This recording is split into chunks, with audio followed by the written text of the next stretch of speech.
AIMIM की बड़ी बैठक, सपा के कई नेताओं ने थामा पार्टी का दामन। मुरादाबाद से आज की बड़ी और सियासी हलचल बढ़ाने वाली खबर सामने आई है, जहां एआईएमआईएम के जिला कार्यालय पर जिला प्रभारी शदाब चौहान की अध्यक्षता में हुई अहम बैठक। कई स्थानीय नेताओं ने समाजवादी पार्टी का साथ छोड़ एआईएमआईएम का दामन थाम लिया। जी हां, मुरादाबाद की राजनीति में अब सियासी जोड़ घटाव तेज हो गए हैं। 2027 विधानसभा चुनाव और आगामी त्रिस्तरीय पंचायत चुनाव को लेकर विस्तृत रणनीति तैयार की गई। शदाब चौहान ने साफ कहा कि एआईएमआईएम अब जन जन तक पहुंच बना चुकी है और आने वाले चुनावों में कम से कम 5 विधानसभा सीटें जीतने का लक्ष्य तय किया गया है। उन्होंने कहा, हम जमीनी स्तर पर काम कर रहे हैं। हमारी टीम नगर और विधानसभा दोनों स्तर पर मजबूती से सक्रिय है।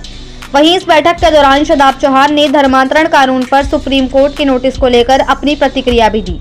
उन्होंने कहा कि एआईएमआईएम न्यायालय के आदेशों का पूरा सम्मान करती है, लेकिन इस बहाने धार्मिक स्वतंत्रता पर अंकुश लगाने की कोशिशें चिंताजनक हैं। धर्मांतरण कानून का हम पहले से ही विरोध करते हैं। धार्मिक स्वतंत्रता हमारे कानून में है, लेकिन ये सब चीजें जो करते हैं ये षड्यंत्र है।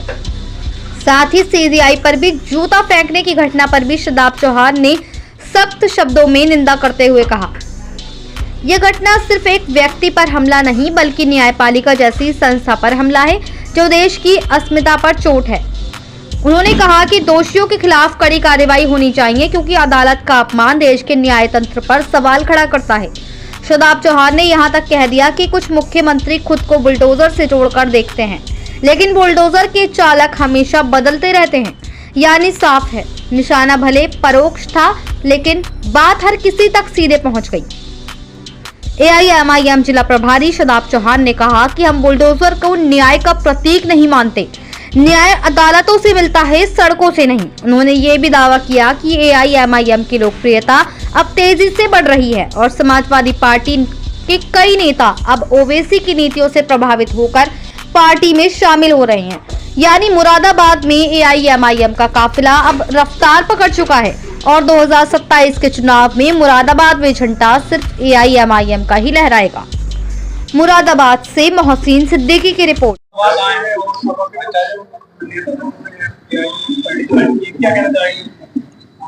आज मुरादाबाद में प्रदेश अध्यक्ष शौकत साहब के आदेश अनुसार समीक्षा बैठक के लिए आया था, क्योंकि मैं जिला मुरादाबाद का प्रभारी हूँ।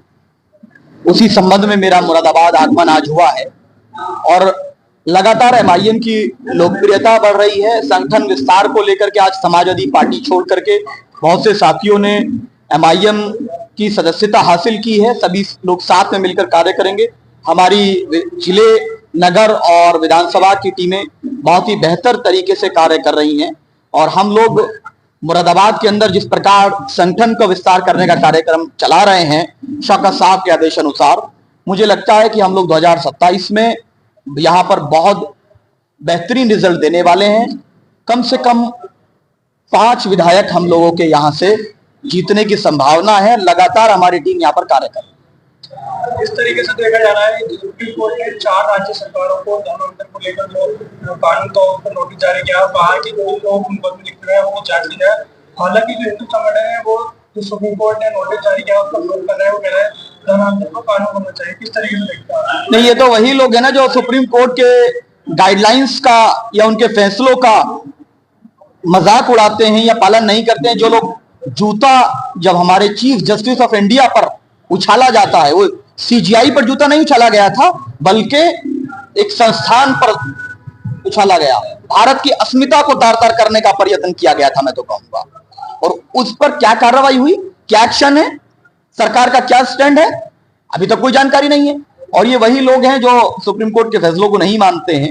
सुप्रीम कोर्ट ने तो कहा था बुलडोजर के संबंध में कि बुलडोजर न्याय का प्रतीक नहीं हो सकता, लेकिन हमारे मुख्यमंत्री जी हैं, उनको ऐसा लगता है कि बस बुलडोजर है और मैं ही हमेशा हूं। वो भूल जाते हैं कि बुलडोजर के तो ड्राइवर बदलते रहते हैं।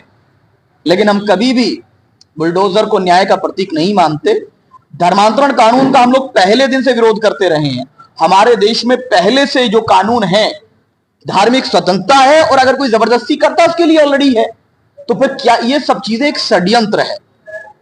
ये अभिव्यक्ति की स्वतंत्रता को छीनने का षड्यंत्र है। और ये जो लोग हैं इस तरह की हरकत, ये संगठन कौन है? ये इनको किसने अधिकार दिया? ये अथॉरिटी है। जो काम सुप्रीम कोर्ट का है उसने सरकार को अगर कोई गाइडलाइन बनाने के लिए बोला है तो ये कौन लोग होते हैं बेगानी शादी में अब्दुल्ला दीवाना बोलते? तो ये लोग सुप्रीम कोर्ट का सम्मान नहीं करते।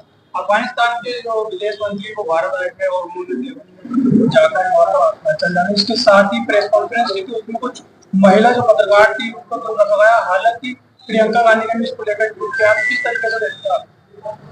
वो कहीं पर महिला पत्रकार जाती हैं, कहीं पे नहीं जाती हैं। आपके साथ भी महिला पत्रकार नहीं है, तो अब ये तो नहीं कहेंगे आपकी MIM के कार्यक्रम में महिला पत्रकार नहीं थी। तो आज उनको समय मिला होगा, कुछ महिलाएं, मैं तो देख रहा था BPC में वहां उपस्थित थी। लेकिन तालिबान के संबंध में रईस वजीर साहब ने 2016 में कहा था कि they should be dialogue with Taliban. हम लोगों को डिप्लोमेटिक चैनल ओपन रखना चाहिए, बात करना चाहिए। और 2021 में 22 में जब वो पूरा ट्रांसफॉर्मेशन ऑफ गवर्नमेंट हुआ था, उस समय लाइव कार्यक्रम में शादाब खान ने कहा था कि हमें बात करना पड़ेगा, हम अपने पड़ोसियों को दुश्मन नहीं बना सकते। तो ये सब लोग हम पर क्या क्या बोल रहे थे? ओवैसी साहब के बारे में क्या बोले थे, हमारे बारे में? आज क्या हो रहा है? ये तो कहते थे कि तालिबानी सोच, ये मुख्यमंत्री जी क्या बोलते थे, और सहारनपुर में DM और SSP इसी सरकार के, कैसे उनको ऑनवे जा रहा था। तो ये सब चीज है। हम बार बार कहते हैं एक फॉरेन पॉलिसी हमारा होना चाहिए और अपने पड़ोसियों को हम दुश्मन नहीं बना सकते। हमें अफगानिस्तान से अच्छे संबंध बनाना है और सभी देशों से, क्योंकि पड़ोसी हम तय नहीं कर सकते। जो पड़ोसी हैं तो हैं, हमें उनके साथ मिल करके अपने भारत के हितों को सर्वोपरि रखते हुए कार्य करना चाहिए। हम अपने पड़ोसियों से नफरत नहीं कर सकते और न ही हम अपने पड़ोसियों की धरती को अपने देश के खिलाफ प्रयोग होने देते। अफगानिस्तान के जो मंत्री हैं उनका भी बयान आया कि हमने किसी महिला पत्रकार को नहीं रोका। आगे लगता है किसने बुलाया? ये तो वो लोग हैं जो ट्विटर के ट्रोल्स हैं, जो फर्जी खबर फैलाते हैं। और छोड़िए, बड़ी चिंता है पत्रकारों को नहीं आने दिया। यहाँ तो हमारी बहनों को हिजाब नहीं पहनने दिया जाता, वो तो स्वतंत्रता छीनी जाती है ना। यहाँ तो चलिए क्लैरिफाई हो गई चीजें। आज प्रेस कॉन्फ्रेंस में महिलाएं हमें तो लग रहे हैं वो, और तालिबान के जो ऑफिशियल्स हैं उन्होंने क्लैरिफाई भी किया इस विषय में। लेकिन भारत की बेटियों को हिजाब पहनने से कौन सी शक्तियां रोकने का षड्यंत्र रचती हैं, उनके बारे में क्या कहेंगे? क्या वो हमारी देश की बेटियां नहीं है? क्या उनका सम्मान नहीं होना चाहिए? तो ये सब चीजें राजनीतिक लाभ के लिए और एक नफरत का जो प्रोपेगेंडा फैलाने का षड्यंत्र लोग करते हैं। लेकिन इस तरह की बातें नहीं होनी चाहिए। कि हमारा एक डिप्लोमेटिक चैनल स्टार्ट हुआ है, हम वेलकम करते हैं उनका। हमारे मेहमान है वो, हमारे उत्तर प्रदेश को आए, मेरे वेस्टर्न यूपी को आए, तो हमारे लिए एक प्राउड मूवमेंट है। तो कोई नहीं, हमारे जो भी मेहमान आता है हम लोग वेलकम करते हैं और भारत सरकार ने उनको अनुमति दी है, ऐसा नहीं। सपा सांसद संबल से जवाहर ने कहा है कि जब जियाउर रहमान साहब जिंदा थे तो उन्होंने तालिबान की तारीफ की थी, तो यूपी पुलिस ने उनके खिलाफ मुकदमा दर्ज किया था। लेकिन आज उनका सवाल किया जा रहा है इस बयान को अपने फेसबुक पे शो किया है। इस बयान को यही तो मैंने शुरू में कहा आपसे। ओवैसी साहब ने 2016 में कहा था। मैंने जब सरकार बदली थी, वहां पर जब तालिबान ने टेक ओवर किया था, उस समय मैंने बोल दिया था। तो सब लोग, मैंने लाइव कार्यक्रम में बोला था। तो उस वक्त वर्ग साहब बाहयात थे, हमारे बीच में थे, आज हमारे बीच नहीं है।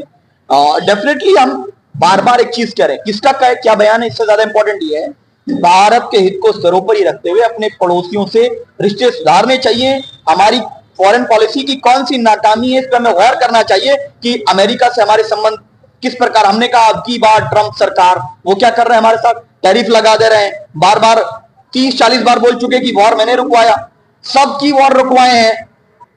अपनी हमारी वॉर जब रुकी है तो डिक्लेरेशन ट्रंप कर रहे हैं, मुझसे डिसएग्री करते हैं। सबसे बड़ी समस्या है कि बरेली जैसी घटनाओं को लेकर के नफरत नहीं फैलाना चाहिए। हम सिर्फ इतना कहना चाहते हैं।